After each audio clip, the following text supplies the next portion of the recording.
ফদিলাতুশ শেখ আবুল খাইর মুহাম্মদ আবু বকর সিদ্দিক হাফিজাহুল্লাহ। ইসলামের আলো ছড়িয়ে দেওয়া এক অনন্য মহিরুহের নাম আবুল খাইর মুহাম্মদ আবু বকর সিদ্দিক হাফিজাহুল্লাহ।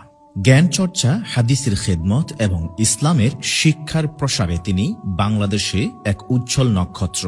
চলুন জেনে নেই তার জীবনের অনুপ্রেরণাদায়ক গল্প।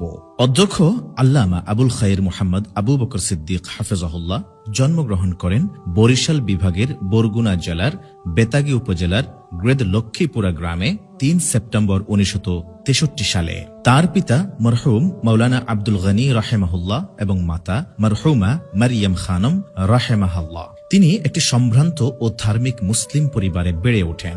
নিজ গ্রামের প্রাথমিক বিদ্যালয়ে পড়াশোনা শুরু করেন। এরপর রহমতপুর আলিম মাদ্রাসায় শিক্ষার হাতে খড়ি নেন। পরে তিনি তালগাছিয়া ফাজিল মাদ্রাসা থেকে ইলম চর্চার প্রতি গভীর আগ্রহ নিয়ে সারসিনা দারুস সুন্নাত কামিল মাদ্রাসায় ভর্তি হন। এখান থেকে তিনি ১৯৮৩ সালে দাখিল, ১৯৮৫ সালে আলিম, ১৯৮৭ সালে ফাদিল এবং ১৯৮৯ সালে কামিল পরীক্ষায় কৃতিত্বের সাথে উত্তীর্ণ হন। তার উচ্চশিক্ষার যাত্রা শুরু হয় ঢাকা বিশ্ববিদ্যালয়ে। ১৯৯৫ সালে তিনি ইসলামিক স্টাডিজ বিষয়ে অনার্স এবং মাস্টার্স ডিগ্রি অর্জন করেন।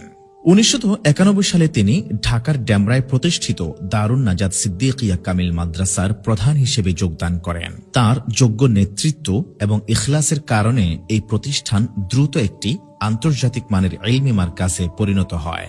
অধ্যক্ষ আল্লামা আখম আবু বকর সিদ্দিক হাফিজাহুল্লাহর জীবন ও জীবনী আমাদের জন্য এক অনুপ্রেরণার উৎস।